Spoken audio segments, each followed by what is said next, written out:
नमस्कार, मैं हूं दिवाकर त्रिपाठी और आप देख रहे हैं न्यूज़ 7 हिंदी।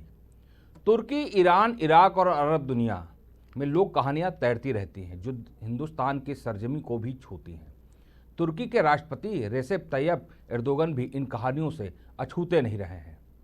तुर्की समेत इन इस्लामी देशों की जबरदस्त सांस्कृतिक विरासत अलिफ लैला की कहानियों के बगैर अधूरी हैं। आइए जानते हैं ऐसी एक कहानी जिससे आप उस मध्ययुगीन दौर के इतिहास को समझ सकेंगे। पहले आपको बताते हैं कि अलिफ लैला का मतलब क्या होता है। अलिफ लैला दरअसल एक अरबी नाम है जिसमें अल्फ का अर्थ है हजार और लैला का अर्थ होता है रात। यानी कि अलिफ लैला का सीधा सा मतलब है एक रात की हजार कहानियाँ। इसके अंग्रेजी संस्करण को अरेबियन नाइट्स के नाम से जाना जाता है, जिसे Sir Richard Francis Burton, Joseph Charles और एडवर्ड लेन ने लिखा था। अलिफ लैला की कहानियों में प्राचीन भारत, ईरान, तुर्की, इराक और अरब देशों की कथाओं का संग्रह मिलता है। अलिफ लैला, जिसे 1001 नाइट्स भी कहते हैं, यह मध्य पूर्वी कहानियों का संग्रह है। ये कहानियाँ इस्लाम के स्वर्णिम काल में अरबी भाषा में लिखी गई।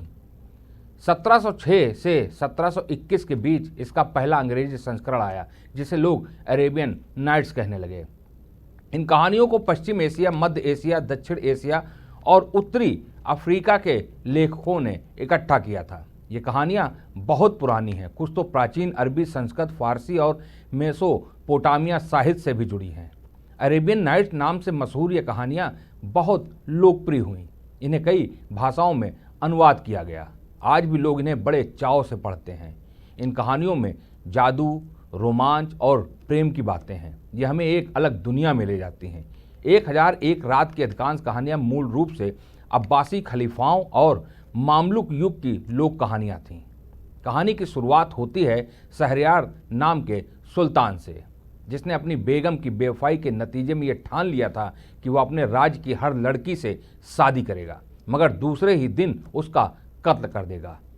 इससे लोग राज छोड़कर अपना परिवार लेकर भागने लग जाते हैं। इस कारण सुल्तान को सबक सिखाने के लिए उसी के वजीर की बेटी शहरजाद एक योजना के तहत उससे शादी करती है। शादी के बाद वह सुल्तान शहरयार को एक कहानी सुनाती है, जिसे सुनकर सुल्तान दीवाना हो जाता है। यह देखकर शहरजाद कहानी कहना ऐसे समय में छोड़ देती है जब राजा की उत्सुकता अपने चरम पर होती है।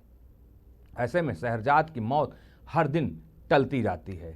एक बार सुल्तान चुपके से अपने महल में दाखिल हुआ तो देखा कि उसकी बेगम उसके वजीर के साथ सो रही थी। बेगम का विश्वासघात देखकर सुल्तान से रहा न गया और उसने वहीं बेगम और वजीर का कत्ल कर दिया। इसके बाद सुल्तान अपने भाई शाहजमा से मिलने चल दिया। वहाँ उसने अपने भाई की बेगम की भी बेवफाई देखी। तब वह अपना दुख भूल गया। जब यह बात सुल्तान ने अपने भाई को बताई तो शाहजमा को बहुत दुख हुआ। इसके बाद दोनों नगर की ओर निकल पड़े। चलते चलते वो एक नदी के किनारे पहुंचे, जहां एक दृश्य देखकर दोनों भाई छिप गए और देखा कि नदी में एक दैत्य नहाकर निकल रहा है। बाहर निकलकर वह सुंदर औरत की गोद में सिर रखकर सो गया। दोनों भाई उस औरत के पास पहुंच गए। तब वह औरत उनसे प्रेम भरी बातें करने लगी। बदले में स्त्री ने उन दोनों से एक एक अंगूठी ले ली।